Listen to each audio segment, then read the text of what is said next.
this son of a gun off. Airplane mode.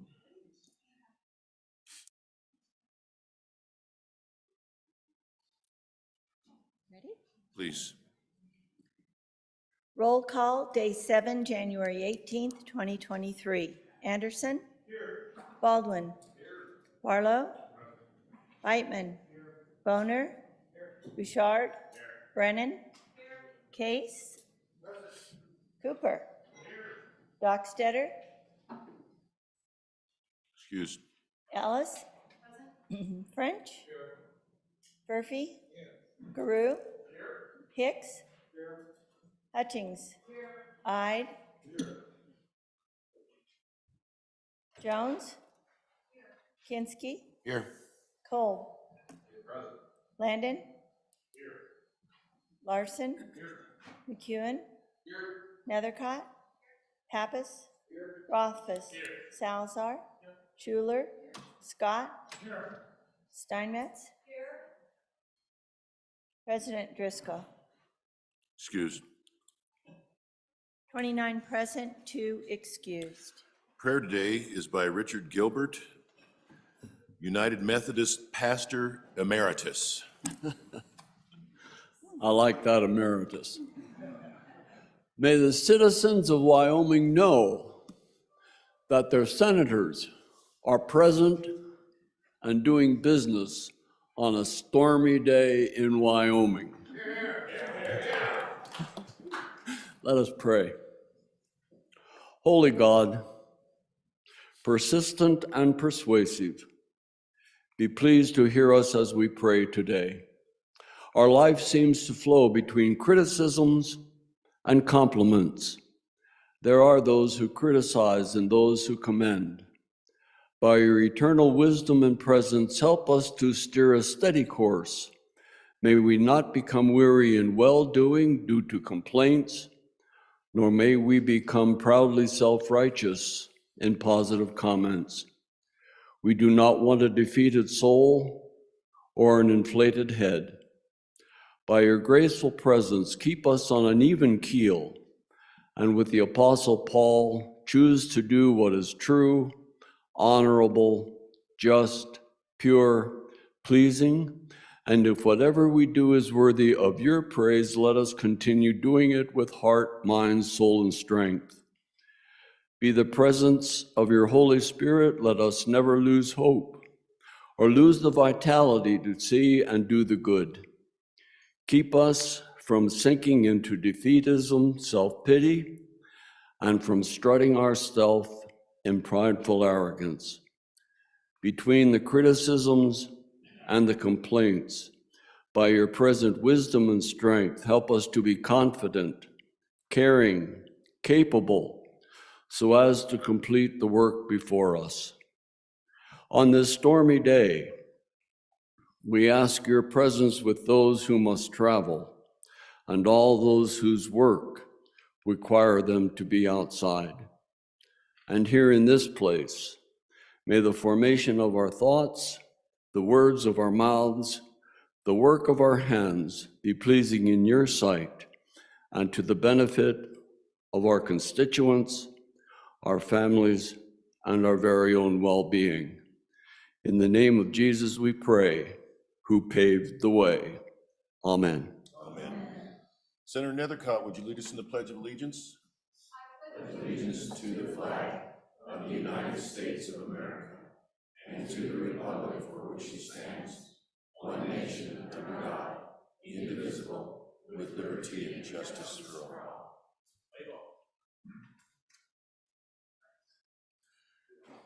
Reading, correction, and approval of the journal.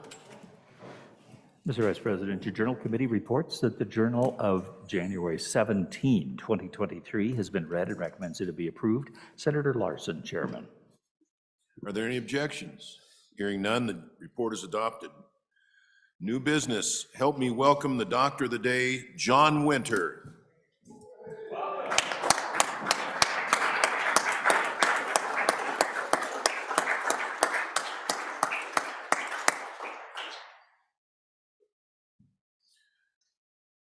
We hope to engage you only socially today, Doctor, rather than professionally. The historical event of the day: in 1890, the editor of the Rawlins newspaper said unmarried men should be taxed $2.50. In a related note, the price has not increased since then.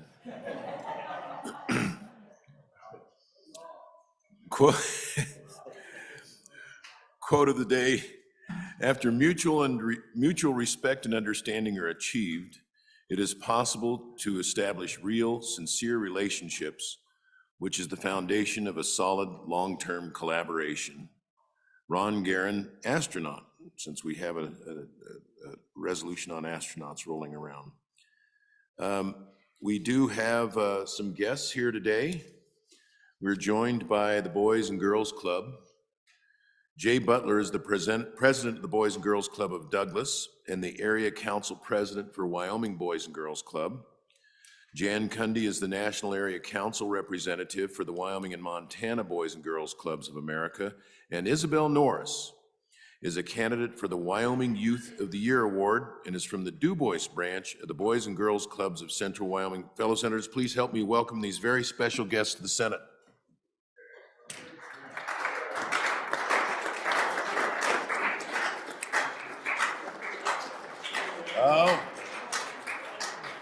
We get to do it again. The House got them first. We'll do it again with even, yeah, we're in practice now. We know our lines. Messages from the House. From the House of Representatives, January 17, 2023, message number 108. Mr. President, the House adopted the Committee of the Whole report failing House Bill number 55, election ballot order and party affiliation. Ayes 12, noes 49, excused 1. The bill has been indefinitely postponed. Signed, Katie Talbot, House Chief Clerk.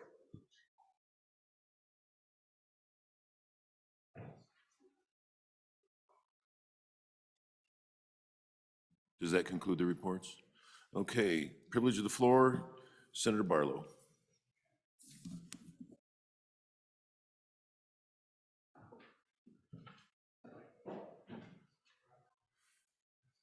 Thank you, Mr. Vice President. So colleagues of the Senate, joining us today are Edgar Ruiz, Director of Council of State Governments West, and Jonathan Lenartz, Policy Analyst for CSG West. They are here today and they're up here in the gallery for their annual visit.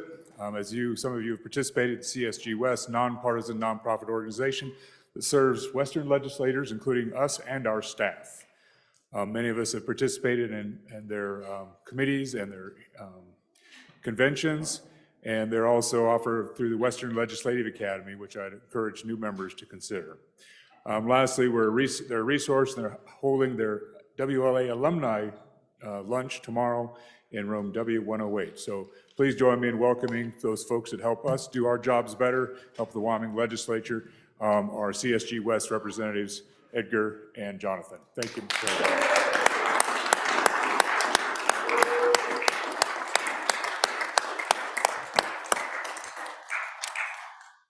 Senator Barlow, what was it that's tomorrow at W108?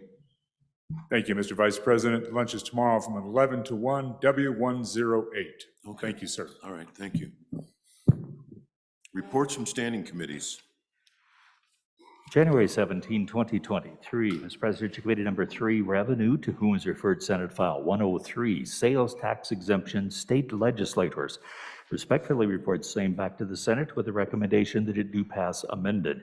Ayes, Senators Beitman, French, Ide, and Pappas. No, Senator McEwen. Senator Beitman, Chairman. January 17, 2023, Mr. President, Committee number 5, Agriculture, State, and Public Lands and Water Resources, to whom was referred Senate File 82, Eligible Water and Sewer Projects Funding. Respectfully report same back to the Senate with a recommendation that it do pass. Ayes, Senators French, Hicks, Kolb, and Steinmetz. No, Senator Ide. Senator Steinmetz, Chair. January 17, 2023, Presidential Committee number 1, Judiciary, to whom was referred Senate File 100, Designation of Spouses, Revocation upon Divorce or Annulment. Respectfully report same back to the Senate with a recommendation that it do pass. Ayes, Senators Case, Cooper, Furphy, Landon, and Schuler. Senator Landon, Chairman. January 18, 2023, Mr. Presidential Committee Number 2, Appropriations, to whom was referred Senate File 97, Education Trust Fund Transfer. Respectfully report same back to the Senate with a recommendation that it do pass. Ayes, Senators Anderson, Guru, Kinski, Nethercott, and Salazar. Senator Kinski, Chairman. January 18, 2023, Mr. Presidential Committee Number 2, Appropriations, to whom was referred Senate File 22, Wyoming Public Safety Communications System Funding. Respectfully report same back to the Senate with a recommendation that it do pass. Ayes, Senators Anderson, Guru, Kinski, and Nethercott. No, Senator Salazar. Senator Kinski, Chairman. January 18, 2023, Mr. Presidential Committee Number 1, Judiciary, to whom was referred Senate File 34, Trespass by Small Unmanned Aircraft. Respectfully report same back to the Senate with a recommendation that it do pass. Ayes, Senators Case, Cooper, Furphy, Landon, and Schuler. Senator Landon, Chairman. January 18, 2023, Mr. Presidential Committee Number 1, Judiciary, to whom was referred Senate File 91, Creation of Tenancy by the Entirety. Respectfully report same back to the Senate with a recommendation that it do pass. Ayes, Senators Case, Cooper, Furphy, Landon, and Schuler. Senator Landon, Chairman. January 18, 2023, Mr. Presidential Committee Number 2, Appropriations, to whom was referred Senate File 35, School Crosswalks and Pedestrian Crossings Appropriation. Respectfully report same back to the Senate with a recommendation that it do pass. Ayes, Senators Anderson, Guru, Kinski, Nethercott, and Salazar. Senator Kinski, Chairman. January 17, 2023, Mr. Presidential Committee Number 2, Appropriations, to whom was referred Senate File 66, School Capital Construction Funding. Respectfully report same back to the Senate with a recommendation that it do pass. Ayes, Senators Anderson, Guru, Kinski, Nethercott, and Salazar. Senator Kinski, Chairman. January 18, 2023, Mr. Presidential Committee Number 1, Judiciary, to whom was referred Senate File 54, Judges Housing Allowance. Respectfully report same back to the Senate with a recommendation that it do pass amended. Ayes, Senators Case, Cooper, Furphy, Landon, and Schuler. Senator Landon, Chairman. January 18, 2023, Mr. Presidential Committee Number 1, Judiciary, to whom was referred Senate File 54, Judges Housing Allowance. Respectfully report same back to the Senate with a recommendation that it do pass amended. Ayes, Senators Case, Cooper, Furphy, Landon, and Schuler. Senator Landon, Chairman. Thank you. We're now at order of business, reading of bills on second reading. Please, Senator Landon. Mr. Vice President, thank you. I would ask that Senate File 54, Judges Housing Allowance, which was just read in, could be re-referred to Appropriations. Okay, so ordered. Anyone else? Any other re-referrals? Committees have been busy. All right, we're now at that order of business. Bills on second reading. First bill for our consideration, Senate File 3, second reading the Senate file. Senate File 3, Retail Liquor License Fees. Senate File 3 having been read 2 separate times. The question is, shall the bill be read a third time? Hearing no objection, it's so ordered. Senate File 21, second reading of the Senate file. Senate File 21, High Occupancy Vehicle Lanes. And we have 2 amendments on this bill. And the first one is Senator Boner. Thank you, Mr. Vice President. I move second reading amendment number 1 to Senate File 21 and ask for the body's favorable consideration. Mr. Vice President, this is a technical correction brought to our attention by staff. It cleans up some grammar issues in the current legislation, and I'll just ask for the question. No discussion. The question having been called. All those in favor signify by saying aye. Aye. Opposed, no. The motion is adopted. The amendment is adopted. And now Senator Ide. Thank you, Mr. Vice President. I move second reading amendment number 2 to Senate File 21. Ask for your favorable consideration. Essentially, all this does is it takes the mandatory misdemeanor fines out and lowers them to first offense $25, second $50 and third $75. That's just kind of getting it more into line with a parking ticket. Thank you, Mr. President, Vice President.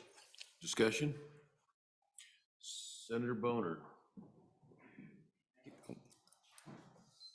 Thank you, Mr. Vice President. It seems like a pretty good proposal. Just as a reminder, this is a fine for not having the appropriate amount of people in your vehicle. It's not as if, doing that creates any sort of public safety issue. So I appreciate my colleague from Matron County bringing the amendment. I think it's a good discussion. Thank you. Senator Garou. Thank you, Mr. Vice President. I too stand in favor of this amendment and appreciate the good senator from Turner County trying to keep inflation down on parking violations or tickets. So appreciate that. Thank you. Further discussion? Hearing none, all those in favor of the motion to adopt the amendment, please signify by saying aye. Aye. Opposed, no. That motion, or excuse me, that amendment is adopted.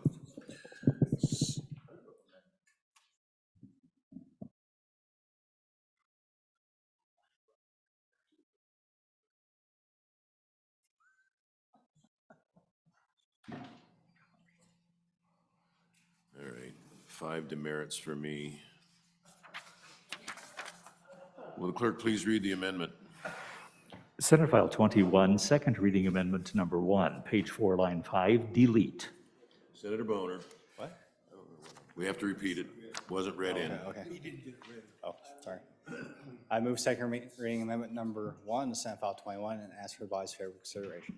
You've all heard the motion. All those in favor signify by saying aye. Aye. Opposed, same sign. Motion carries. Senator Ide. Oh, wait, first reading of the second amendment. Senate File 21, second reading amendment number 2, page 3, line 2, delete. Senator Ide. And move it again. Thank you, Mr. Vice President. I move second reading amendment number 2 to Senate File 21. Ask for your favorable consideration. Thank you.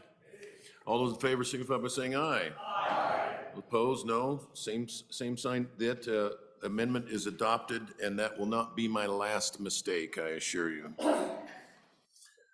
Oh, Senate File 21, having been read 2 separate times, the question is, shall the bill be read a third time? Hearing no objection, it is so ordered. Senate File 39, second reading of the Senate File. Senate File 39, Board of Equalization, questions before the board. Senate File 39 having been read 2 separate times. The question is, shall the bill be read a third time? Hearing no objection, it is so ordered. Senate File 51, second reading of the Senate File. Senate File 51, School Finance Regional Cost Adjustment. And we have an amendment. Senator Hicks. Mr. Vice President, could I have that amendment read in at this time? Absolutely. Senate File 51, second reading amendment number 1, page 2, lines 13 through 23, in. Senator Hicks. Mr. Vice President, I move second reading amendment number 1 to Senate File 51 and ask for your favorable consideration of an aye vote. Folks, this goes into the long protracted discussion yesterday. Keep in mind, we're dealing with the regional cost adjustment. This has to deal with the hedonic wage index. And if you go to the back page of your bill under the fiscal note, and you look at that, and currently in the block model, it uses the 2005 hedonic wage index. We've gone through 3 recalibrations since that time, and that hedonic wage has been updated every single time we go through that process. We've never adopted it. And for a multitude of reasons, I discussed some of those more times than not. It comes down to just who's on the recalibration committee, and folks want to protect their school districts, so they don't adopt them for one reason or another because it may decrease that. If there's anything that we probably were most vulnerable to a lawsuit, it was the continuation of a hedonic wage index that was established 17 years ago. So the hedonic wage index is one of those things that looks at a multitude of not just the economics, but it assigns some amenities. In other words, people may not want to live in my hometown of Baggs and teach down there because it lacks the amenities. So it's hard to get teachers to come to those places. We don't have movie theaters and bowling alleys. We don't have a grocery store, Mr. Chairman. So consequently, it calculates in that factor for those areas that are hard to recruit teachers. Conversely, it'll also take into things that have high amenities. So it's easier to recruit, if I just may here in the capital city, because of all the amenities that are supplied here, than someplace in very, very rural Wyoming. That's what the hedonic wage takes, all these considerations, and comes in. But the circumstances have changed in the last 17 years, Mr. Vice President. But we're using a archaic, out of date, that doesn't represent the current circumstances on the ground now. We need to just get rid of that. Now, this doesn't get rid of the ability of those school districts can still use the Wyoming Cost of Living Index, or they get to choose basically a flat static quote, whatever it was the previous biennium for selection. So they still have an option. This just gets rid of this archaic version right now in the block model. So on and for the amendment, stand for any questions. Discussion. Senator Scott.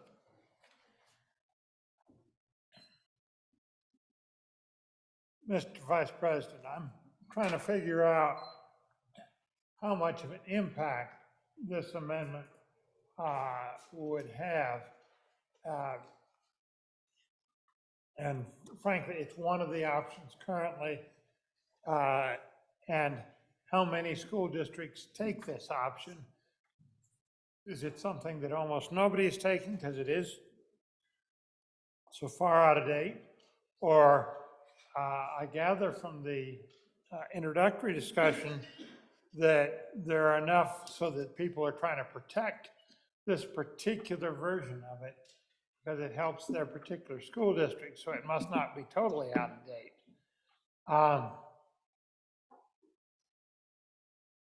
Mr. Vice President, I think we probably would be better off without trying to put this amendment in the bill. I think it might make the bill much more complicated, much more far-reaching than it is, and would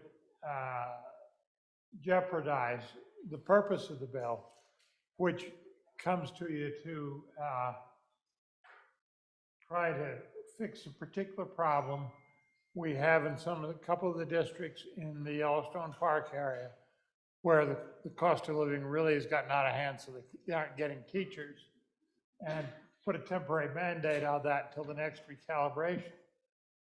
But it does show the difficulties we're in because we have been not able to do a recalibration recently, Mr. Vice President. And the last recalibration was particularly difficult because the feds changed the rules on school funding big time in ways we didn't understand right in the middle of our session. And that caused a lot of difficulty.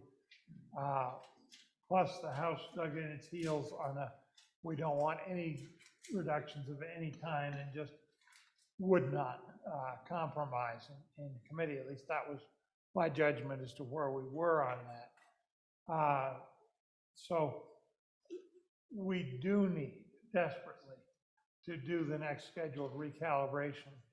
And I think this topic would be better addressed in that, where we have plenty of time to fully understand what we were doing and what needed to be changed.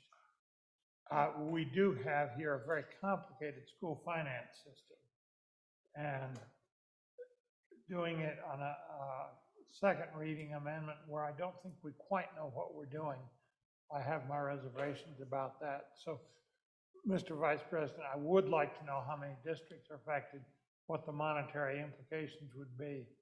My instinct is that we'd be better off without this amendment. Senator Boner. Thank you, Mr. Vice President. Certainly echo the question that my tall colleague from Basic Creek just posed. And, there's been several references during the previous discussion on this bill referencing a school district in Commerce County. I'd just like to share that story to highlight why that's a concern. And so Commerce County School District number 2 in Glen Rock actually has, believe it or not, realized an actual reduction in spending to the tune of about 8 to 10%. And some of that has to do with decrease in enrollment, but they've also been responsible. In spite of all the incentives, the system we have set up, they've been responsible when it comes to, say, transportation costs. And so they're kind of the odd man out here, the 40-plus school districts, and that they haven't responded to the clear incentive that this legislature as a whole has given to not make cost be a part of the decision-making when it comes to, say, transportation. And so it's important that we understand the impacts of this amendment. For my part, I'm not terribly interested in hitting a small school district that has already realized a reduction in spending. And that is important. I don't want to see it as some sort of parochial concern, as I think that's been the implication. I have to say that I'd rather support and highlight at least one school district that I'm aware of that has been responsible. We certainly don't want to punish them. And so I appreciate the concern, and I agree with my good colleague, the majority floor leader. I share the extreme frustration in the system that we have set up, and I think this highlights the absurdity of it. That's what happens when we listen to court-mandated consultants instead of allowing school districts to make their own decisions in any form or fashion when it comes to finance. But I do believe that it's important to understand the consequences of an amendment like this, given that context. I understand it's just one school district of many, but it is important to understand the actual impact on this. As archaic and illogical as this system is, it does have a real impact in their districts. So thought I'd add that. Thank you, sir. Thank you. Further discussion, Senator Landon. Mr. Vice President, thank you. Imagine my horror when I came wide awake at 3 o'clock this morning and realized, based on our conversation yesterday, that this entire system is broken. I couldn't go back to sleep. I thought, oh my goodness, here we've been operating for 20 years and now I find out that it's broken. And so I walked it through for a couple of hours and finally came to the realization, light came on, Mr. Vice President, I realized that really what we were talking about yesterday is that some of us don't like this system. It wasn't that it's broken, it's just that we don't like using it and sometimes we don't want to fund it. So that out of the way, I'm better now, but I do want to rise for the same reason that I did yesterday. I would just caution doing this kind of thing on the fly. I couldn't state it any better than my friend behind me. A little bedroom community that's pretty dear to my district really suffered. And about the last thing I want to do is to do something like this and then discover that we're going to hit them again. Every one of those districts out across our state, 48 of them, are dealing with an awful lot right now. Maybe one of the biggest issues I think at this session is going to be regarding how we're going to hire teachers for places like the majority floor leader just alluded to, Baggs, Wyoming, for example. I would think that we'd want to leave as many arrows in the quiver as we could to help those districts at a time when things are pretty tough. So I would really caution against removing this at this time. We're going to wait for 2.5 years. That's another puzzle, but 2.5 years we're going to wait, and then we'll take this up. Maybe we can remove it at that time. Thank you, Mr. Vice President. Senator Landon, next time you wake up at 3, give me a call. I'll be up. We could play cribbage, have a cribbage tournament. Further discussion. Senator Hicks, for your last time. Mr. Vice President, just to answer a couple of questions, and so there's 48 school districts in the state of Wyoming. There's currently 20 that use this Donic wage index. There's 4 that use Wyoming cost of living increase, and then there's 25 that just stay flat. They don't choose anyone. And keep in mind, the district, this doesn't defund the regional cost adjustment in any way.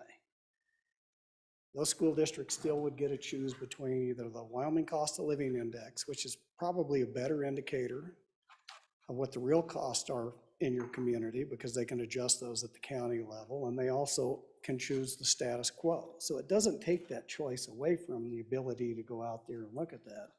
You still have the ability to use those two. It's using a 2005 equation that is not applicable.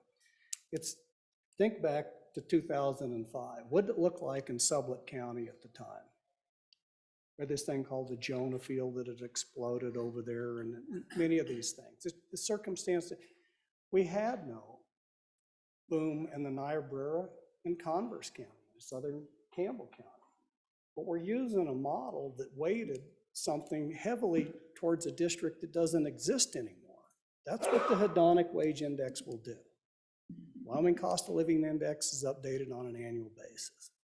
So that's all it does, but to answer those questions, there's currently 20. Less than half of all school districts currently use the hedonic wage index. Just gives them 2 options instead of 3, Mr. Chairman. On and for the amendment. All those in favor of the amendment, please signify by saying aye. Aye. Opposed, no. That amendment is not adopted. We are now back on the bill, Senate File 51, having been read 2 separate times. The question is, shall the bill be read a 3rd time? Hearing no objection, it is so ordered. Senate File 56, second reading of the Senate File. Senate File 56, prohibiting travel across private land for hunting purposes. Senate File 56, having been read 2 separate times. The question is, shall the bill be read a 3rd time? Hearing no objection, it is so ordered. Privilege of the floor. Thank you, Mr. Vice President. I'm not sure if this is the right time. I just want a discussion on this bill. Oh, it's already been read. Okay, It'll have to so- go to 3rd reading. Okay, thank you. Please.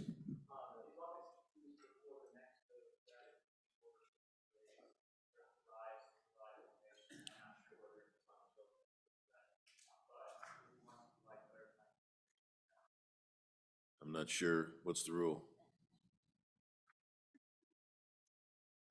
Okay, all right. Yeah, yeah, all right. Further discussion on Senate 56. Senator Hyde.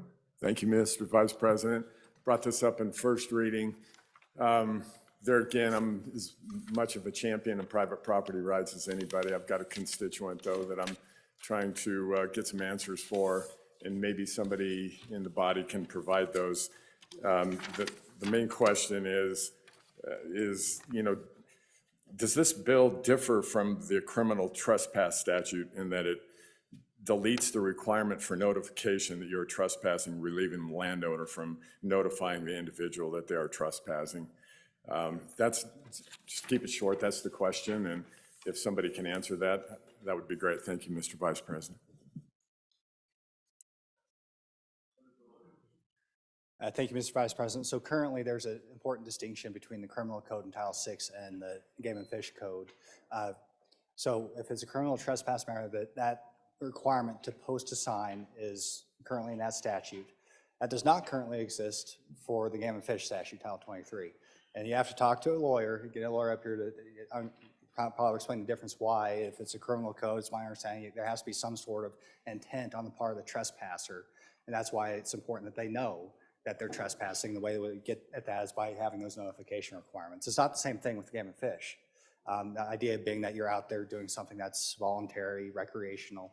So it's not a part of the criminal code. It has to deal with controlling wildlife and the game that's being hunted as much as it is more, and it's not a criminal matter at all. So those requirements do not exist in Game and Fish statutes. So nothing is changing in terms of posting requirements. That's the current status quo.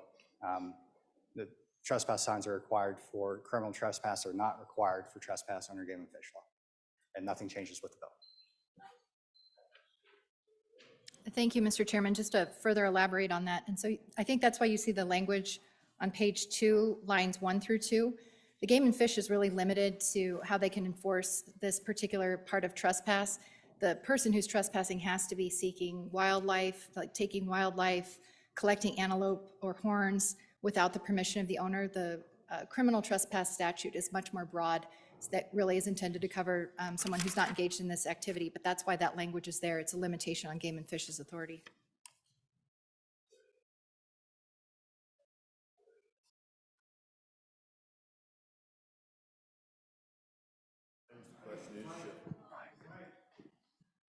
Senate File 56 having been read 2 separate times, the question is, shall the bill be read a 3rd time? Hearing no objection, it is so ordered.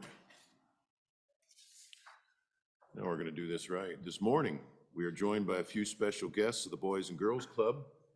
Jay Butler is the president of the Boys and Club of Douglas and the Area Council President for Wyoming. Jan Cundy is the National Area Council Representative for Wyoming and Montana with the Boys and Girls Clubs of America. And Isabel Norris is a candidate for the Wyoming Youth of the Year Award. She's from the Du Bois branch of the Boys and Girls Clubs.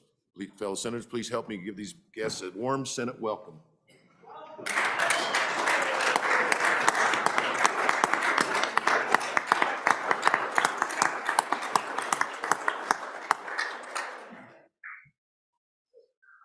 Thank you, everyone, for having us here this morning. We spent yesterday doing our Youth of the Year, which we do every year, and that was announced this morning in the rotunda, and we're coming over from the House, but Esther Martin from the Cheyenne chapter just walked in, and she is our Youth of the Year for Wyoming. If you could please stand, Esther.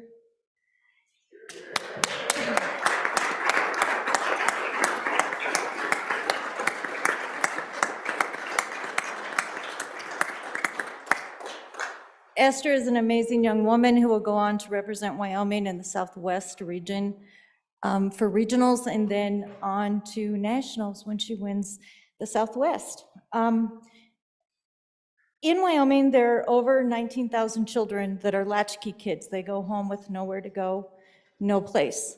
But the good news is in Wyoming, there's 17,000 kids that go to Boys and Girls Clubs.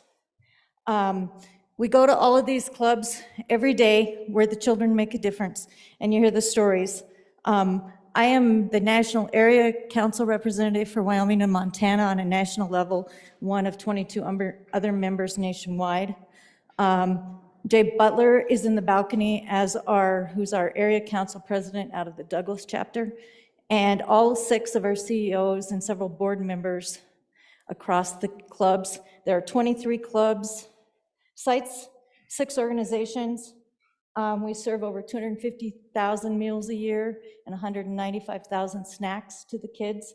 And people always ask me, is you so passionate and why do you spend so much time doing this? Well, you're going to hear our Youth of the Year speech from Isabel in Du Bois, who's 15-year-old, Isabel Norris, sorry, 15 years old, sophomore at Du Bois. And I'm proud to introduce Isabel to you.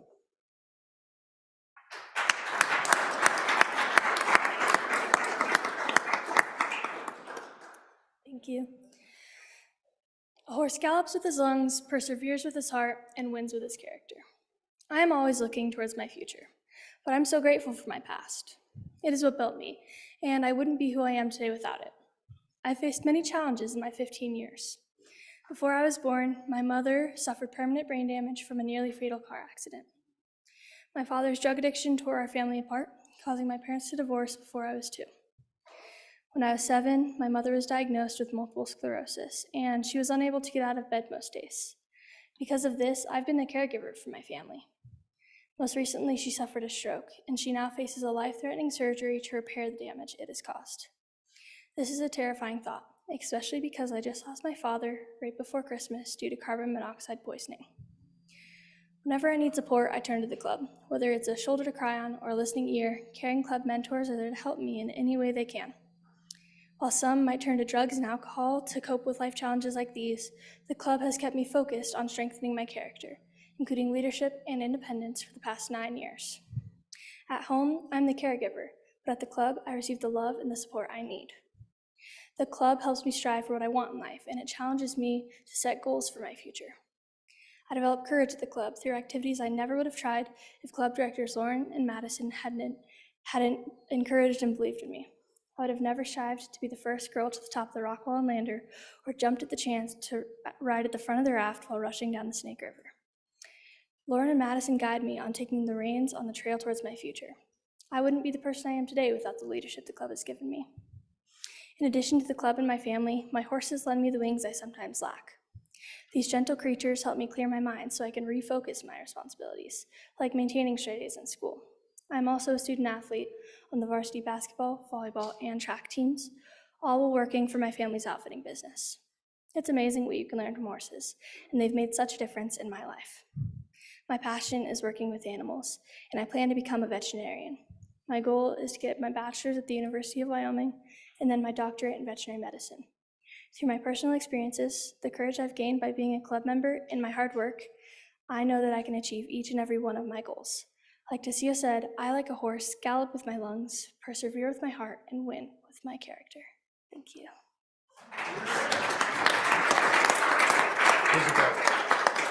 Isabel. Thank you. Thank you. Thank you. Thank you so much. I want to tell you, Isabel, I never really understood what the mission of the Boys and Girls Club was until I heard that talk. Thank you so much. Thank you. Thank you all, and that is why we do what we do for the Boys and Girls Club. It can't be said any better than by our kids.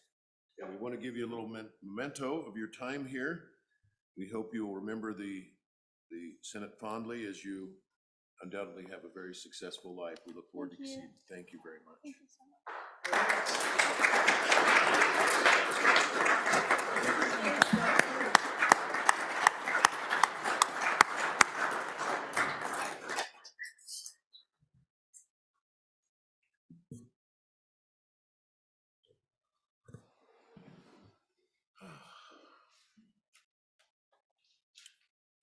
Senate File 75, second reading of the Senate File. Senate File 75, Decentralized Autonomous Organizations Amendments.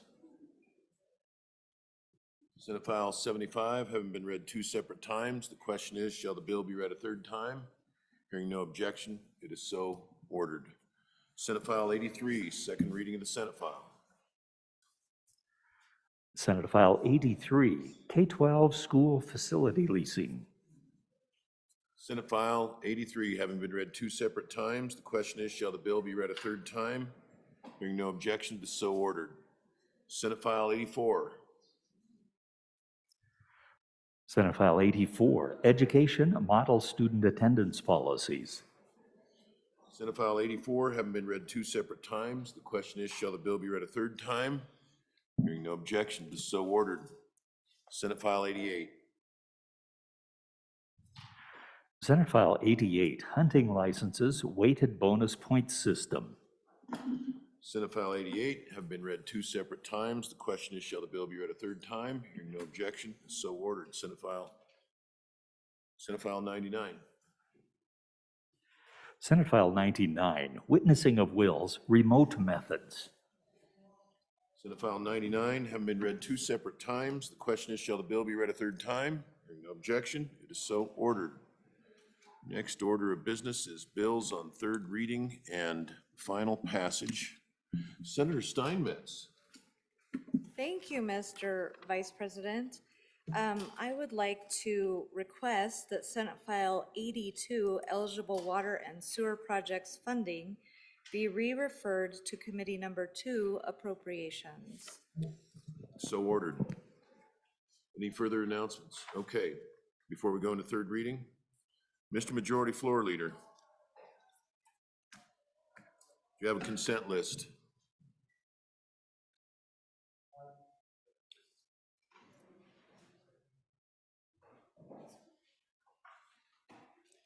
Mr. Vice President, we do have a consent list.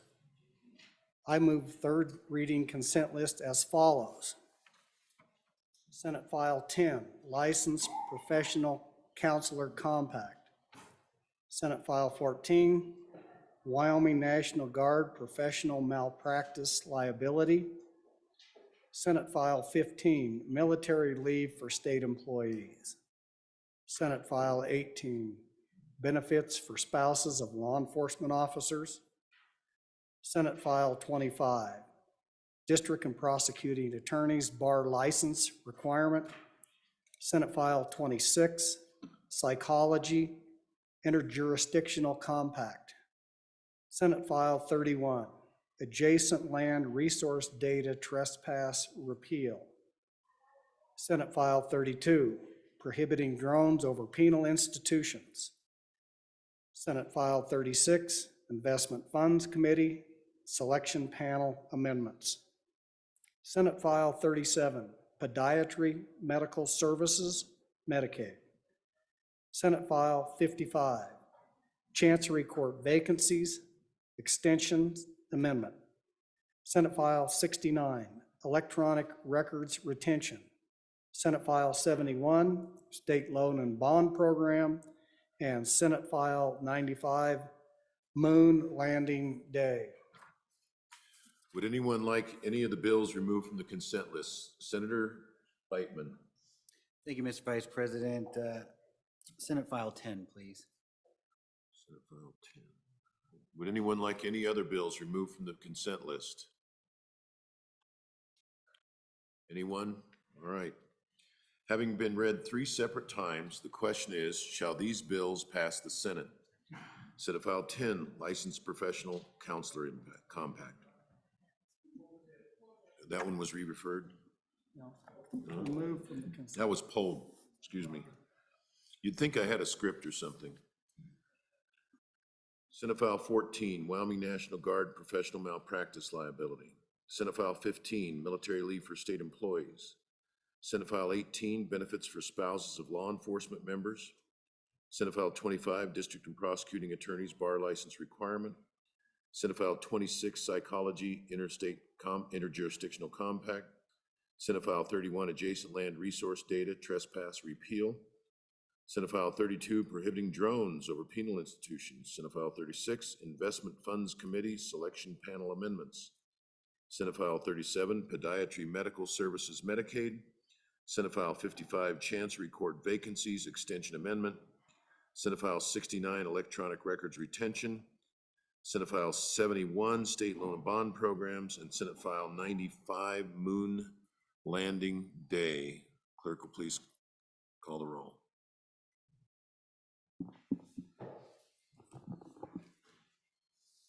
On the consent list, Anderson. Aye.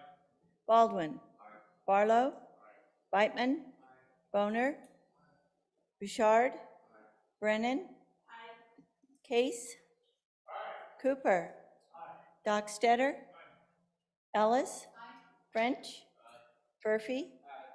Garou. Aye. Hicks. Aye. Hutchings. Aye. Ide. Aye. Jones. Aye. Kinsky. Aye. Cole. Aye. Landon. Aye. Larson. Aye. McEwen. Aye.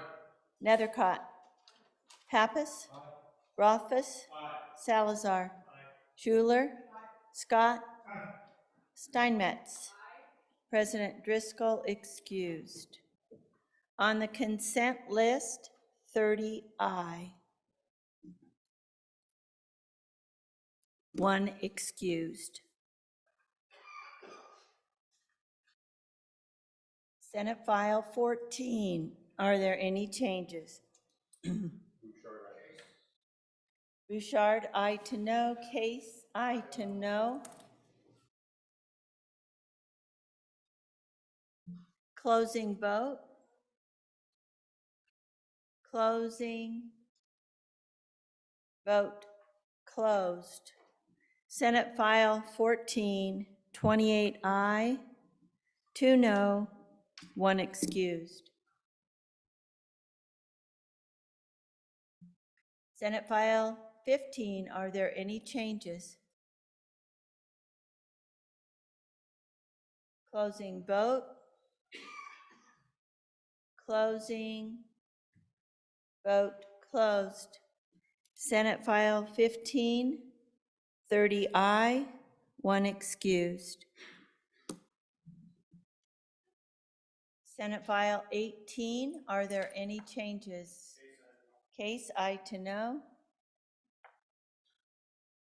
Closing vote. Closing. Vote closed. Senate File 18, 29 aye, 1 no, 1 excused. Senate File 25, are there any changes? Closing vote. Closing. Vote closed. Senate File 25, 30 aye, 1 excused. Senate File 26, are there any changes? Bouchard, aye to no. Hutchings, aye to no. Salazar, aye to no. McEwen, aye to no. Kolb, aye to no. Ide, aye to no. French, aye to no. Closing vote. Closing. Vote closed. Senate File 26, 23 aye, 7 no, 1 excused. Senate File 31, are there any changes? Hicks? Aye to no. Brennan, aye to no. Closing vote. Closing. Vote closed. Senate File 31, 28 aye, 2 no, 1 excused. Senate File 32, are there any changes? Beitman, aye to no. Salazar, aye to no. Ide, aye to no. McEwen, aye to no. Closing vote. Closing. Vote closed. Senate File 32, 26 aye, 4 no, 1 excused. Senate File 36, are there any changes? Bouchard, aye to no. Closing vote. Closing. Vote closed. Senate File 36, 29 aye, 1 no, 1 excused. Senate File 37, are there any changes? Beitman, aye to no. Salazar, aye to no. Ide, aye to no. McEwen, aye to no. Hutchings, aye to no. French, aye to no. Bouchard, aye to no. Larson, aye to no. Kolb, aye to no. Closing vote. Closing. Vote closed. Senate File 37, 21 aye, 9 no, 1 excused. Senate File 55, are there any changes? Closing vote. Closing. Vote closed. Senate File 55, 30 aye, 1 excused. Senate File 69, are there any changes? Closing vote. Closing. Vote closed. Senate File 69, 30 aye, 1 excused. Senate File 71, are there any changes? Closing vote. Closing. Vote closed. Senate File 71, 30 aye, 1 excused. Senate File 95, are there any changes? Larson? Aye to no. Bouchard, aye to no. Kolb? Aye to no. Ide? Aye to no. Closing vote? Closing. Vote closed. Senate File 95, 26 aye, 4 no, 1 excused. Having received the affirmative vote of the majority of the members elected to the Senate, Senate Files 14, Wyoming National Guard Professional Malpractice Liability, Senate File 15, Military Leave for State Employees, Senate File 18, Benefits for Spouses of Law Enforcement Officers, Senate File 25, District and Prosecuting Attorneys Bar License Requirement, Senate File 26, Psychology Interjurisdictional Compact, Senate File 31, Adjacent Land Resource Data Trespass Repeal, Senate File 32, Prohibiting Drones Over Penal Institutions, Senate File 36, Investment Funds Committee Selection Panel Amendments, Senate File 37, Podiatry Medical Services Medicaid, Senate File 55, Chancery Court Vacancies Extension Amendment, Senate File 69, Electronic Records Retention, Senate File 71, State Loan and Bond Programs, and Senate File 95 have passed the Senate.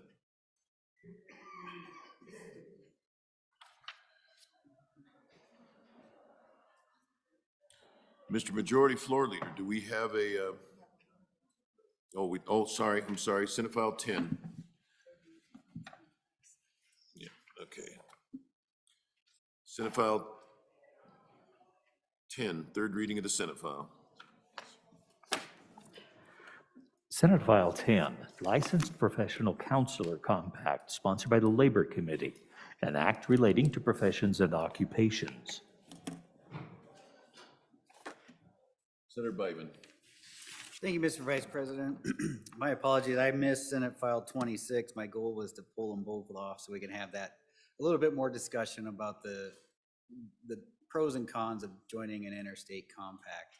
I thought it would be good, since I'm sure I'm not the only one getting inundated with emails on these two bills. To maybe for the folks back home to get some questions asked of the good Labor Health Committee, frequently asked questions, and just have a little bit more debate so they know what it is we're voting on and the issues that we're talking about. Specifically, questions regarding would Wyoming be subordinate to these, the kind of questions we've had during committee of the whole debate. That if you have those questions available to you, good Senator, I would yield to the Senator to answer some of those hotly contended questions. So thank you, Mr. Vice President.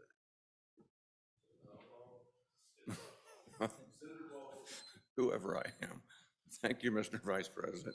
And I appreciate this opportunity to go through these. All of you have received, who knows how many emails. I stopped counting.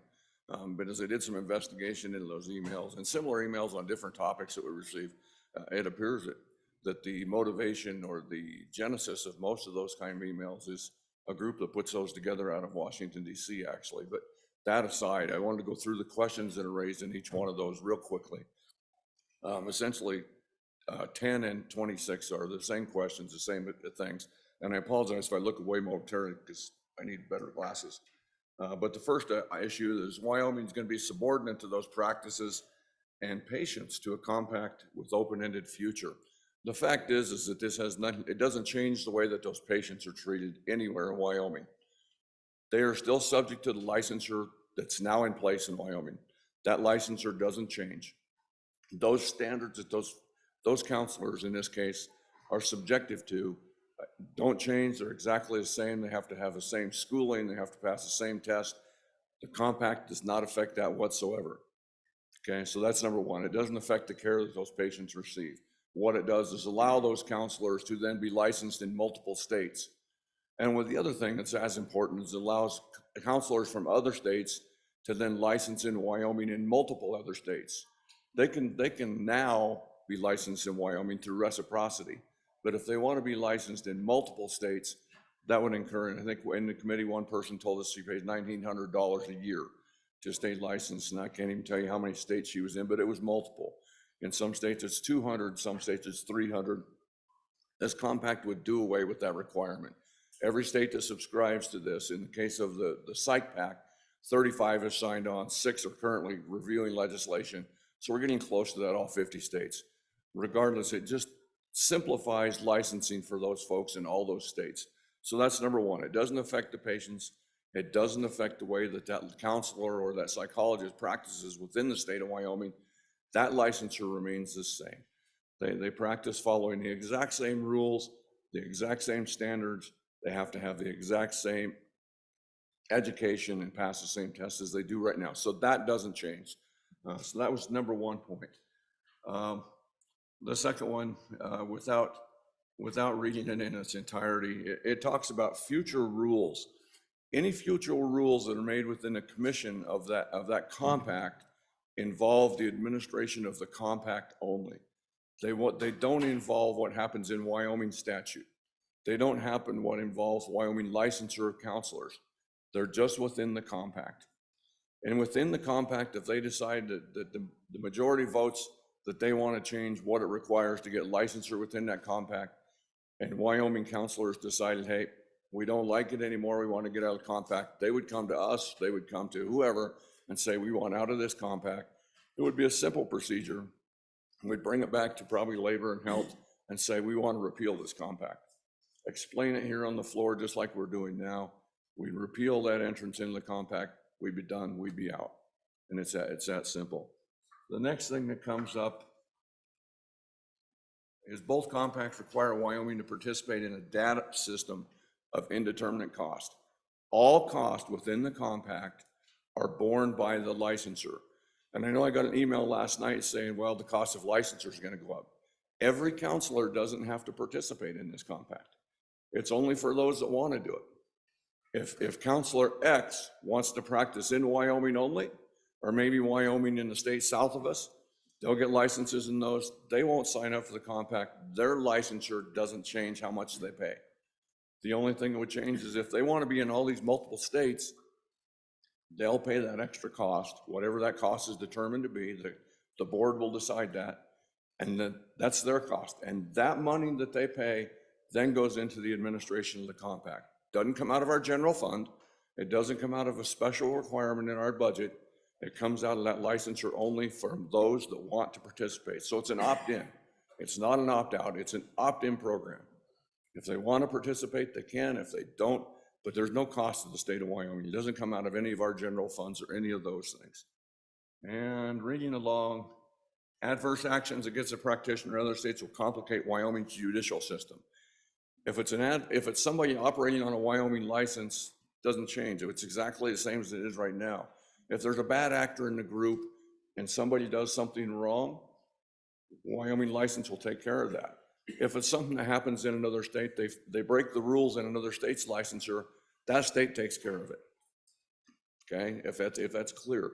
If it's a Wyoming practitioner and they're practicing in New York City and they break a rule of that state will deal with that practitioner, not Wyoming. If they break a Wyoming law or break a Wyoming license or regulation, then Wyoming will deal with it. And understand that it's not necessarily the legal system that Senator deals Baldwin, with you're that. at It's 5.5 for- minutes. I'll give you another 30 seconds to. Okay, I'll finish really it. hurry because I think I'm on the last one. And I think I already answered it. If Wyoming enters these compacts, we just repeal it. It's no big deal to get out. Again, I would encourage the body to vote yes on this. They're a good thing. They enable us to practice better in the state of Wyoming and fill a gap in and get some more practitioners in here where we need them. Thank you. Senator Pappas. Yes, and I want to thank the good chairman from Committee 10 that on that great explanation. The emails that you've gotten, all those items, basically is misinformation. It's not correct. If the folks would have done a little research, I think they're just listening to somebody who has bad information, because every one of those items, for instance, the data system, actually this data system is going to be good for Wyoming. If somebody comes in and practices, all the state board will have to do is log into the data system and they'll see if that person has been a bad actor somewhere else in the country within seconds. It's the data system is really good. It's out there already. Certainly, many states. So with SIPAC, particularly, there's already 35 with the compact that we're talking about here in Senate File 10 is not quite as many, but it's going to grow as well because practitioners want it.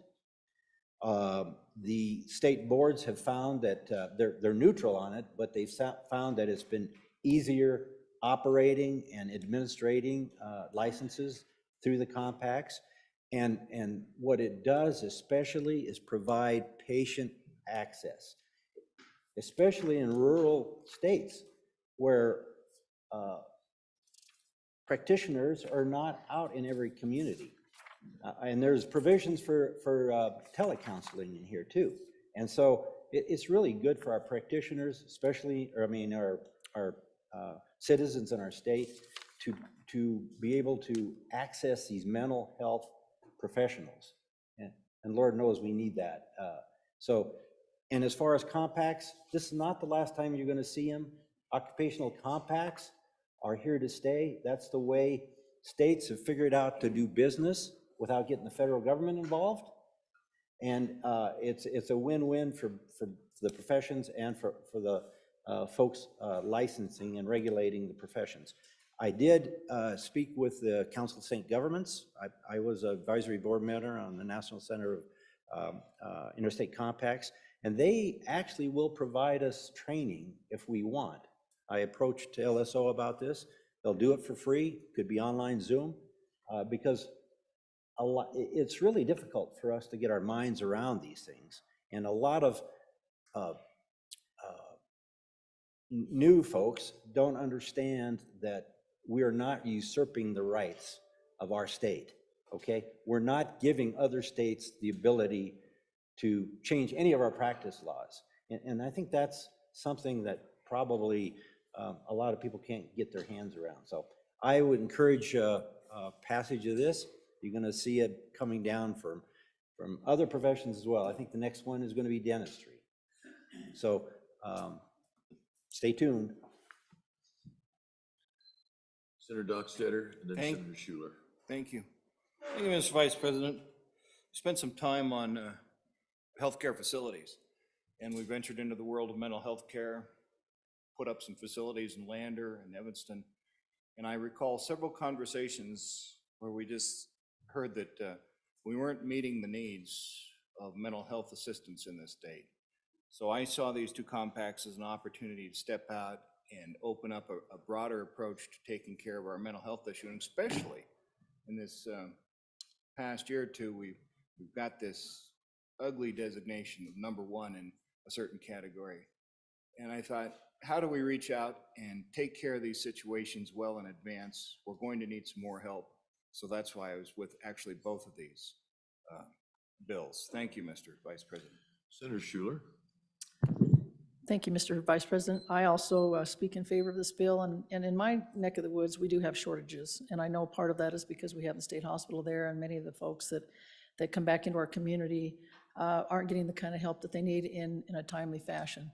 So we have shortages with counselors and as well as psychologists. In fact, I believe that some of our school psychologists are stepping up and actually doing a little bit of private practice just because we're so shorthanded over there. So at least for our neck of the woods, we need something like this, and I would speak, I hope that you guys will join me in voting aye. Further discussion, Senator Brennan. I too, excuse me. I too would like to encourage an aye vote on this. I'm familiar with licensing compacts. Like I stated before, nursing has one. They're a good thing. They bring practitioners into our state, especially in areas where we're short. It's been mentioned, the education, the training, all of that is the same. This just allows practitioners in states that have agreed to work in other states without all the burdens and the time-consuming efforts that it takes to get licensed in multiple states. So please vote aye. Further discussion? Further discussion? Senate File 10, having been read 3 separate times, the question is, shall the bill pass? The clerk will call the roll.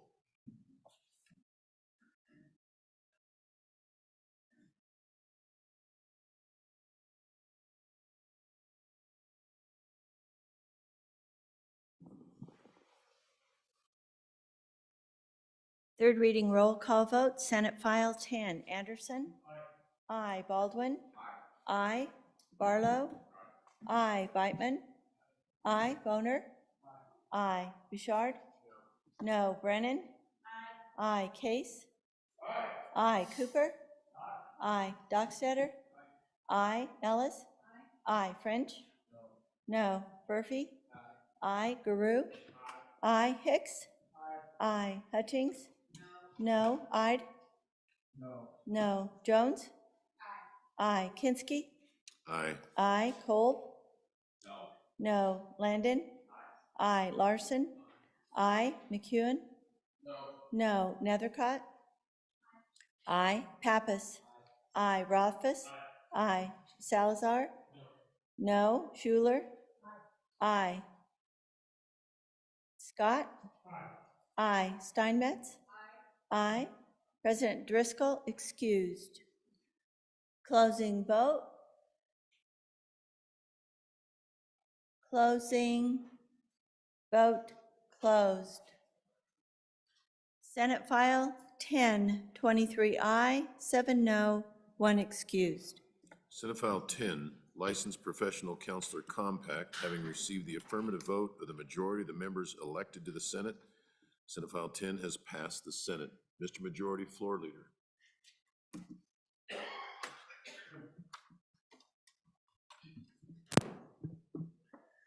Mr. Vice President, if you would, I would ask that we stand at ease for approximately 15 minutes as we get the third general file up on there so the committee chairman and the members can look at that. Get your folks ready to present your bills. So if we could stand at ease until 11, say call it 11:25. Mr. Vice President, that would give us some time to get a little bit organized and get people prepared on the floor. Thank you. The Senate will stand at ease until 11:25.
Senator Guru.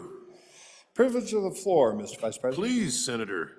Thank you, Mr. Vice President. Members of the 67th, good morning. I wanted to introduce a friend of mine. One of the great tragedies, I think, in this country today is the loss of our daily newspapers and our weekly newspapers around the country. I think we see it here in Wyoming, we see it all over, especially in small towns. We've lost something that in a lot of places we'll never get back.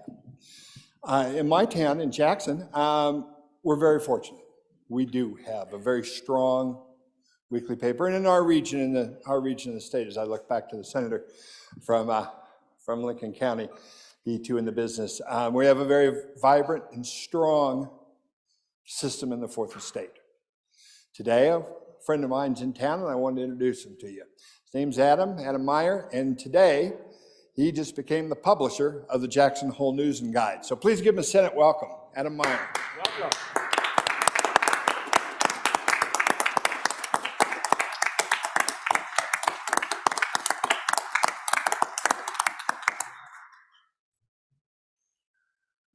Mr. Majority Floor Leader. Oh, I'm sorry. Wait, we have standing committee reports to read in. Excuse me. January 17, 2023, Mr. President, Committee Number 1, Judiciary, to whom was referred Senate File 23, Treatment Courts, transferred to Judicial Branch. Respectfully report same back to the Senate with a recommendation that it do pass amended. Ayes, Senators Case, Cooper, Furphy, Landon, and Schuler. Senator Landon, Chairman. January 18, 2023, Mr. President, Committee Number 10, Labor, Health, and Social Services, to whom was referred Senate File 8, Essential Subsidy Payments to Behavioral Health Centers. Respectfully report same back to the Senate with a recommendation that it do pass. Ayes, Senators Baldwin, Barlow, Bouchard, Dockstader. No, Senator Hutchings. Senator Baldwin, Chairman. January 18, 2023, Mr. President, Committee Number 4, Education, to whom is referred Senate File 98, Education Certificate of Completion. Respectfully report same back to the Senate with a recommendation that it do pass. Ayes, Senators Beitman, Brennan, Rothfuss, Scott, and Steinmetz. Senator Scott, Chairman. You know what I like? You always sound so excited when you read those. Mr. Majority Floor Leader. Mr. Vice President, I move the Senate resolve itself. Oh, Senator Landon, I'm sorry. Excuse me. You were standing. Sorry. Mr. Vice President, I don't have my little milk carton here, but by golly, I'm up. And I didn't mean it that way. I didn't mean it that way. yeah. Oh, I'm yeah, sorry. I'm sorry. Yeah, you did. You know, I always have to remind people I cut the tops of my boots off so it doesn't lock my knees. So, I'm going to use that one. Yeah. Mr. Vice President, Senate File 23, Treatment Courts Transfer to Judicial Branch, was just read in. It has an administrative impact, and I would request that it be re-referred to your committee, Appropriations, Mr. Chairman. Thank you. The bill is re-referred. Anything else? All right, Senator Hicks. Mr. Vice President, I move the Senate resolve itself into Committee of the Whole. You've heard the motion. All those in favor signify by saying aye. Aye. Opposed? No. Senator McEwen.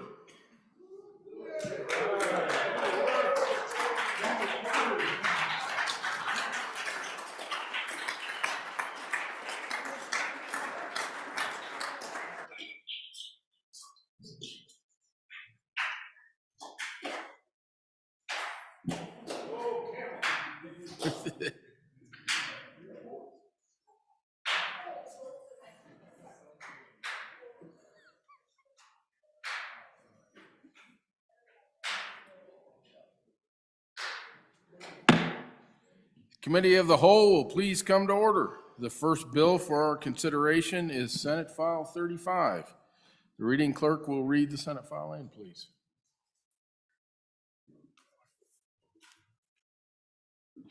As soon as I give it to him. Senate File 35, School Crosswalks and Pedestrian Crossings Appropriations, sponsored by the Judiciary Committee, an act relating to the administration of government. was referred to committee number 8, which returned to committee recommendation that it do pass. Ayes, Senators Boner, Brennan, Furphy, Kolb, and Pappas. Senator Boner, chairman. You've heard the reading of the bill. What is your pleasure? Chairman Landon.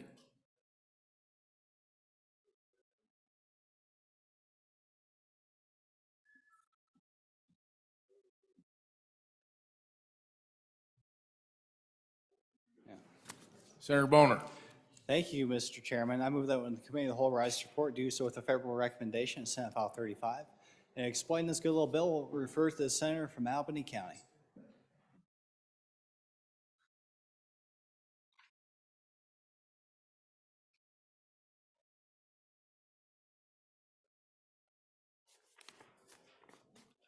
Senator Furphy. Thank you, Mr. Chairman. Well, we had very touching testimony at our committee meeting regarding school crosswalks. We had a mother that came to testify that her son had been killed while in a crosswalk going to school. So members, we've got to deal with this issue. Since 2018, we've had 42 fatalities. And we've had pedestrian injuries of 372. So YDOT was very concerned. We've got to deal with this issue. And that's the purpose of this bill. YDOT has not had the funding to address school crosswalks. So we need to fix it. I'll run through the bill and then hopefully answer any questions you may have. So if you look at the bill on page 1, line 2, appropriation for purposes of grants for school crosswalk improvements and pedestrian bridge planning. So if you then go to line 12, what it's saying, we're appropriating $10 million from the general fund to the Department of Transportation for the period effective immediately and then expiring June 30th, 2028. So basically a 5-year period. And it's for purposes of providing funds for school projects on state highways and school crosswalk projects. Then the bill goes into, on line 13 on page 2, the department shall expand appropriated under this subsection to cities, towns, and counties with the following. Funds shall only be expended to crosswalks, to improvements in crosswalks identified in a local transportation plan. So they've got to have planning for this, either where the speed limit is reduced or where the crosswalk, going on to page 3, is immediately adjacent to a school facility.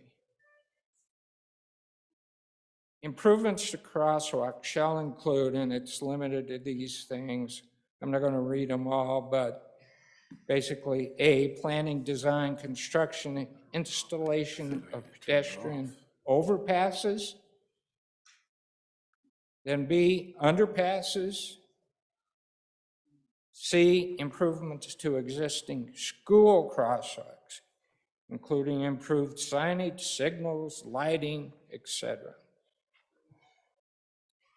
The department, YDOT, shall prioritize the expenditures for school crosswalks in the following order, and this is important. A, number 1, school crosswalks where a fatality has occurred. Then B, school crosswalks where an injury, other accident has occurred.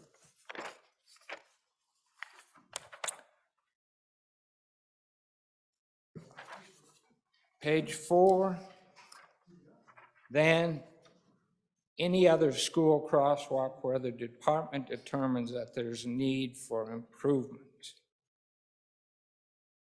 And finally, on page 4, some of you may have a question about that. Section C, not more than 2% of the funds shall be used for administrative expenses. I'll stop there, Mr. Chairman, and try to answer questions.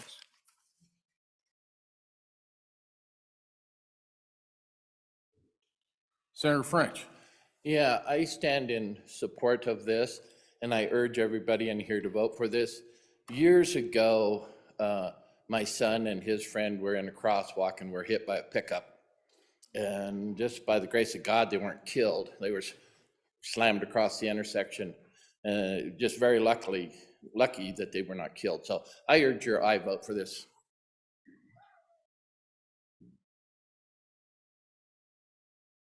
Senator Ellis. Thank you, Mr. Chairman. I'll be brief on speaking on this bill, but it hits awfully close to home. On November 5th, 2021, the committee heard testimony from a parent or mother who lost her son. That son happened to attend the same junior high that both of my kids were attending. My daughter is in 8th grade, this young man was in 7th, and my son was going to the junior high to take an advanced math class in the 0 hour. I remember that morning distinctly. My husband, as he was trying to drop them off, saw a whole bunch of flashing lights and ended up bringing our kids home before taking them back to school. My daughter called later that day crying. It was a real devastation to our community. Since that time, that particular mother has dedicated a significant amount of her time to improving crosswalk safety.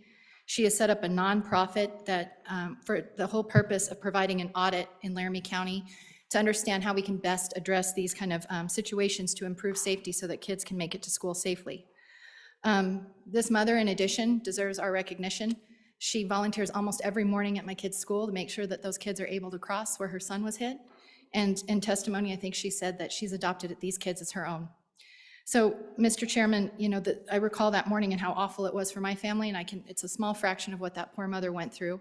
She's making a commitment to improve our communities. I think that this bill is important for advancing that purpose, and it is our duty to make sure that if we're going to ensure that kids are learning safely in our K through 12 public system, that they can get there. So with that, happy to answer any questions, but would urge your approval of this bill. Senator Schuler. Thank you, Mr. Chairman. Just a quick question. I'm obviously in favor of this bill as well. I'm speaking on it I really think it's important. I have a question on page 3 where it talks about the types of improvements that could be made. It talks about signage and signals and lighting and that sort of thing. And I really like the crosswalk that they have at the University of Wyoming on Grand Avenue. I'm just wondering if something like that could be done in school zones, because I think it's very effective. Thank you.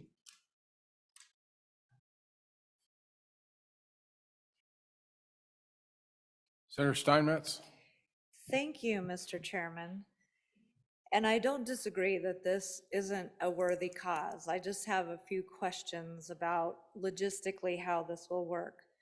So we spend a lot of debate and time getting YDOT off of the general fund. So they're totally funded through user fees and through federal funds.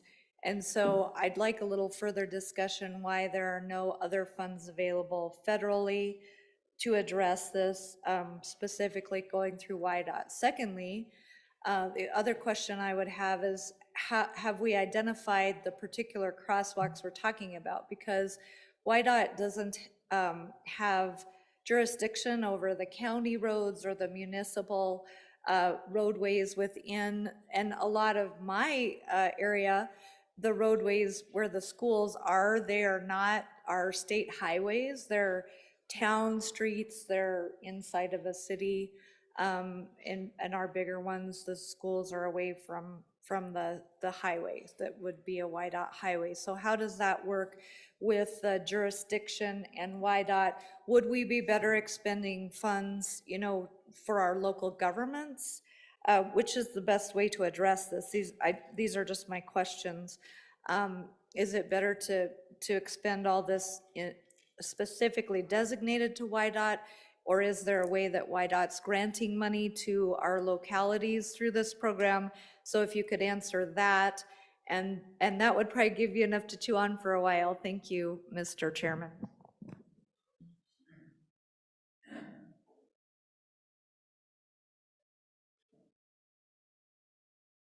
Senator Scott.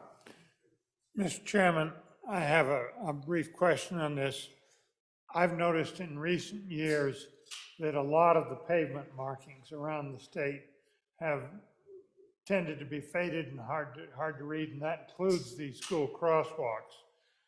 I had assumed that just our local governments were starting to get cheap about pavement markings, but I've heard that the Environmental Protection Agency, the federal one, banned the effective paints, and that's the cause of it. And I don't know that it does affect these crosswalks as well as all the other pavement markings. And I don't know whether it is a matter of our spending or whether it is a matter that EPA has messed something up. So I'm asking.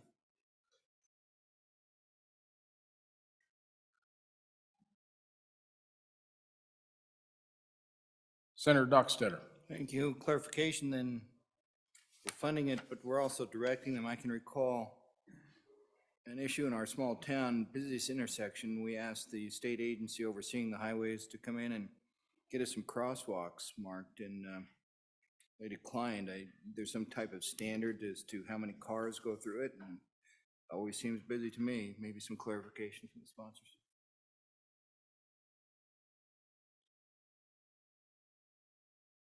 Senator Landon. Mr. Chairman, thank you. I would just appreciate knowing what the testimony might have been throughout the interim and then again here in session from our districts out there. And in the bill, I don't see a lot of involvement by our school districts. And I just wonder how that link occurs and what our expectations are of our school districts to step in and play what I would think would be a really important role. So thank you, Mr. Chairman.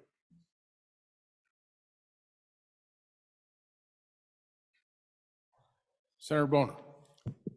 Okay, I guess I'll step up before we get a too long a list of questions here. So last one first, schools do not really participate in any sort of signage or paint on our roads. That's always been the purview of either YDOT or the local municipality or the county, whichever entity is responsible for the roads. Don't hear anything about the EPA and road paint. I imagine that's going to be what it's going to be. And we're just acknowledging that there's going to be a need for improved safety here, regardless of what the feds let us do or what they don't let us do. As to how this works, so this is going to be somewhat different as we have different criteria established in statute. But I refer you to page 2, line 13. It's going to be anybody, everybody, cities, towns, counties can apply for this grant. It's going to be based on the merits and the criteria that we establish in this piece of legislation. And YDOT's very good at communicating with our county commissions, our association of municipalities, and in this case, our school districts. So we get lots of good applications to ensure that they can have a good competitive process here. And ultimately, this is a one-time appropriation as far as why we didn't use YDOT funds. Obviously, if we do make that decision, that's going to be less money going towards our roads and other projects that we have.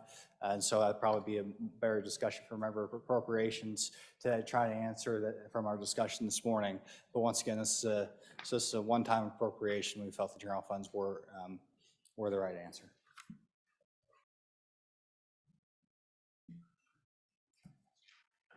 Senator Hicks.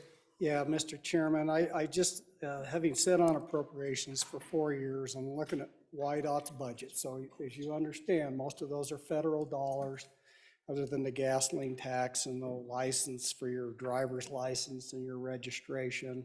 But it's somewhere in the neighborhood of $45 or $50 million a year that state funds that go in there.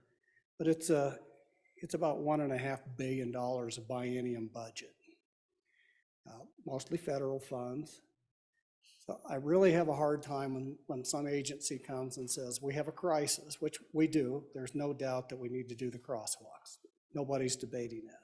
But when they come and say, we just don't have enough money, I can find the money for them that doesn't have to come out of general fund, Mr. Chairman. They have plenty of money. It's a decision on how they want to allocate that money. And we should participate in that decision to the extent possible that we are putting state revenues into this department. With that, I would really like an explanation from somebody. If you go to the budget footnote on the back page, not only are we going to use general fund monies to do what should be a high priority of public safety under their transportation. Oh, and just remember, we passed this Infrastructure Act. The YDOT is eligible to apply for a whole bunch of federal dollars. Why didn't they do this? Is this not a priority? So that's a question. But why are we going to pay a state agency $200,000 out of a $10 million appropriation to administer the money when they have all the staff and the people that do that? My understanding is there was a federal program that used to have a specific pot of money for this, and they were implementing it. Did they fire all those people that were doing that? Did they get rid of all those individuals that were doing that? Because the federal pot went away, now they're thinking, we'll use general fund for this. Why are we going to spend $200,000 to pay an agency to do something they were already doing now just because it's general fund? So, and I'd probably tell you the answer to that is, oh, well, that we had dedicated federal funds, and so we want to keep paying these people the same. I don't know what the answer is. I'm looking for an answer for the committee as to why dot. Regardless of the source of funds, needs $200,000 to administer this. Are they not responsible for this in their statutory responsibilities already? Just a question on that, Mr. Chairman.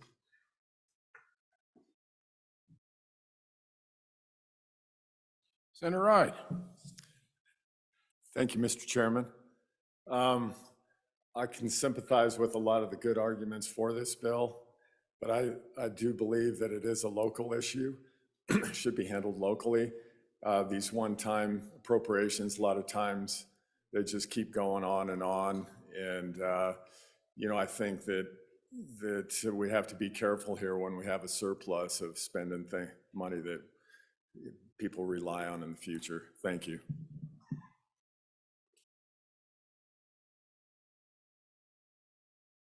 Mr. Vice President. Thank you, Mr. Chairman. After that last comment, now I'm a little bit torn on the bill. I was in support, but the thought occurred to me when I was mayor in Sheridan. I didn't wait for YDOT. I spent city funds and built crosswalks because they were a priority for me. And although I know there are some communities where they can't do it, there's some communities where it's a state highway and you have to get YDOT's permission. But I think it's a good question as to where are the local communities on this, because it is a compelling issue.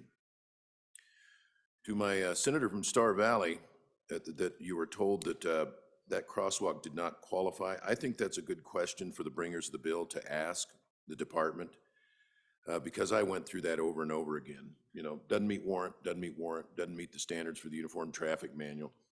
And my own engineers, there was a place I just felt absolutely had to have a crosswalk, and they told me, no, it's too close to the other intersection that has a light on it. They need to walk down to where the light is and cross. Then a city councilman's grandfather got clipped, and within a week we had a crosswalk light put up there. So I've been through that doesn't qualify bit. So that is a good question to put to the department. The question about can we take it out of YDOT's funds is a good one. We've done that in the past where instead of giving the money, we just say, you've got a budget, you take X dollars out of your budget and you must spend it on this, and that's certainly an option.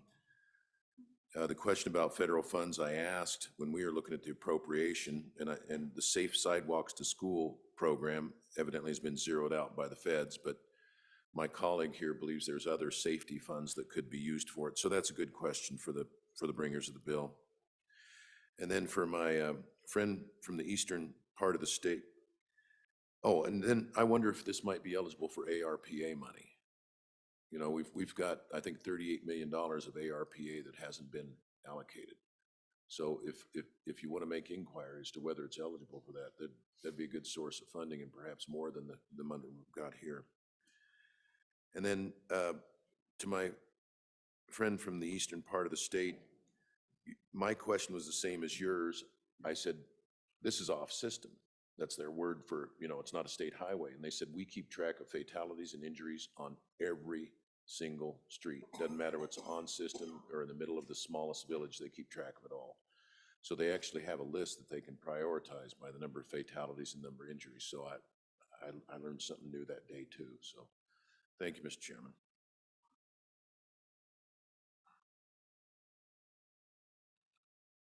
Senator Landon. Mr. Chairman, thank you. Having served with you the last couple of years as your transportation chairman, I just wanted to rise and just a couple of thoughts. First of all, I'm going to support this bill and hopefully it will continue to move and I think we can work it. I think there's been some very good cautions and some great questions posed this morning. Regarding transportation funding, we've been at a severe deficit for a long, long time. It's pretty easy to take a look at that great big agency and it looks like a lot of money and we all drive roads, so we're all experts, and by golly, they've got enough money. Well, they don't. We're running a deficit of somewhere between $200 and $300 million per year out across that highway infrastructure that we are not investing.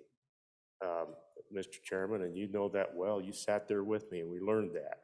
So my caution on that front is simply that I think it's appropriate that we take a look at this separately. Can we find funds within WYDOT? That's very possible. I mean, we could go in there and perhaps carve something out, but that comes at a time when we can't get our state highways up to speed right now, let alone carve out something and send it over to somewhere else. So I'm pretty cautionary on that front, having spent a couple of years learning all about the budget. Would be glad to visit offline with anyone, but I'm going to support the bill and hopefully we can work on some of these concerns. Thank you.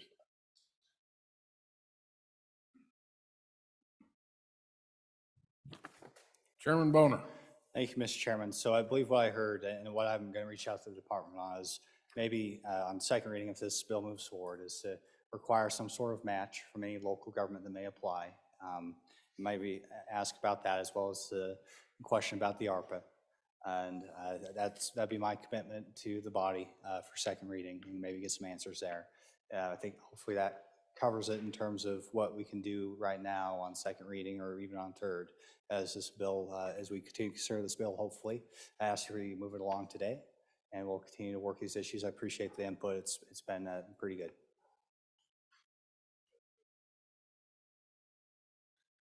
Senator Cope. Mr. Chairman, I did have a question about the administrative costs and probably an oversight on my part, but I do find $200,000 to be frankly outrageous. I think it's not justified, and I would certainly hope to get an answer about that. So I would support this getting out of the committee of the whole, but my support's really going to hang on the fact of justification for the $200,000 for administrative costs. I find that I don't understand that. Thank you, Mr. Chairman. Are you ready for the question? All those in favor of Senator Boner's motion that when committee of the whole rises to report that it do so with a favorable recommendation to Senate File 35, say aye. Aye. Opposed? No.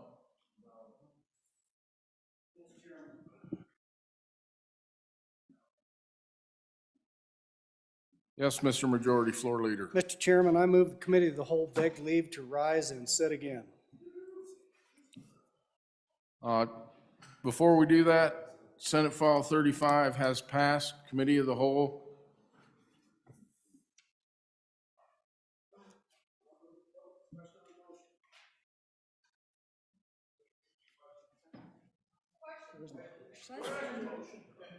All those in favor? On the motion to beg leave to rise and sit again. You've heard the motion. All those in favor say aye. Aye. Opposed? Motion passes.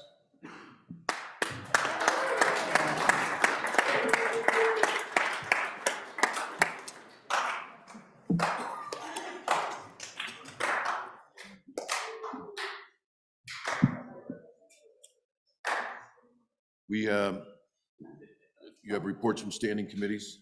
Reports from standing committees. January 18, 2023. Mr. Presidential Committee number 10, Labor, Health, and Social Services, to whom is referred Senate File 79, Plan of Safe Care Newborns. Respectfully report same back to the Senate with a recommendation that it do pass amended. Ayes, Senators Baldwin, Barlow, Bouchard, Dockstader, and Hutchings. Senator Baldwin, Chairman.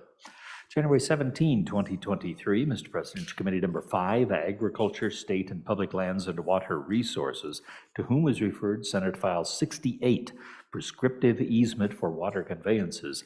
Respectfully report same back to the Senate with the recommendation that it do pass amended. Ayes, Senators French, Hicks, Ide, Kolb, and Steinmetz. Senator Steinmetz, Chairman. January 18, 2023, Mr. Presidential Committee number 4, Education, to whom is referred Senate File 46, Community College Funding, Inflation Adjustment. Respectfully report same. I beg your pardon?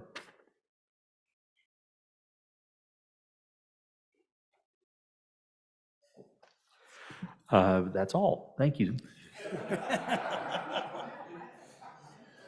Mr. Majority Floor Leader. Mr. Vice President, I love that youthful enthusiasm from our reading clerk. Mr. Vice President, I move that we stand in recess until 2 p.m.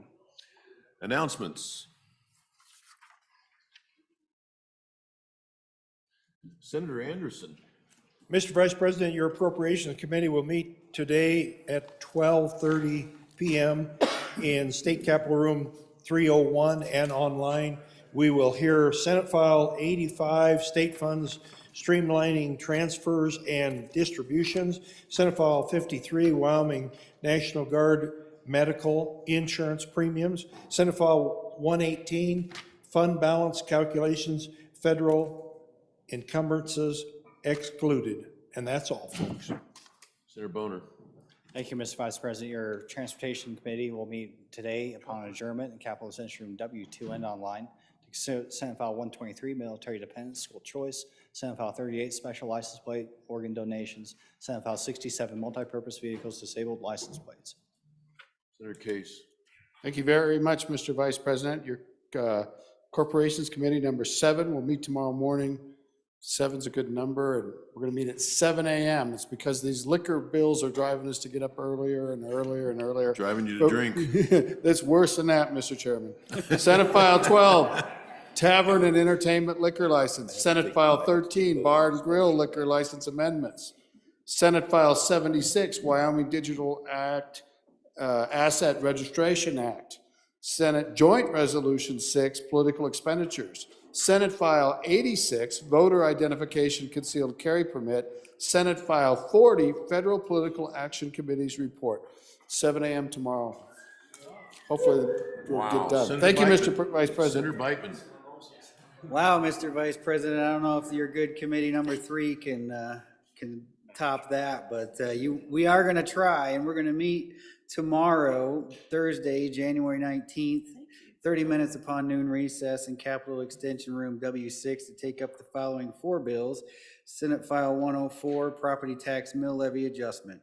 Senate Joint Resolution 3, Property Tax Exemption for the Elderly and Infirm. Senate File 90, Wyoming Property Tax Relief Authority. Senate File 125, Property Tax Limiting the Maximum Taxable Value Increase. Property Tax Day at Revenue tomorrow. Be there or be square. Senator Schuler. Thank you, Mr. Vice President. We have a couple of changes with our Senate Committee number 6 tomorrow at 8 o'clock. We'll be meeting in the same room, W2. Instead of we'll still do Senate File 41, skill-based amusement games, authorized locations first, but we're going to squeeze in a bill from our intern here because she has to leave on Friday, and she has Senate File 122, non-resident workers vehicle registration extension, so we're excited to hear that. So instead of Senate File 106 being read are being heard second, it'll be heard third. Senate File 106, 2023, large project funding will be third. And then if we have time, we'll take a look at Senate File 33, defining aircraft for purposes of hunting prohibitions. Thank you. For my part, I'm going to consult with the Rules Committee and see if I have authority as Vice President to declare that we're taking Friday off. So wish me the best of luck with you guys. You've heard the motion. All those in favor signify by saying aye. Aye. Opposed, no. Motion carries.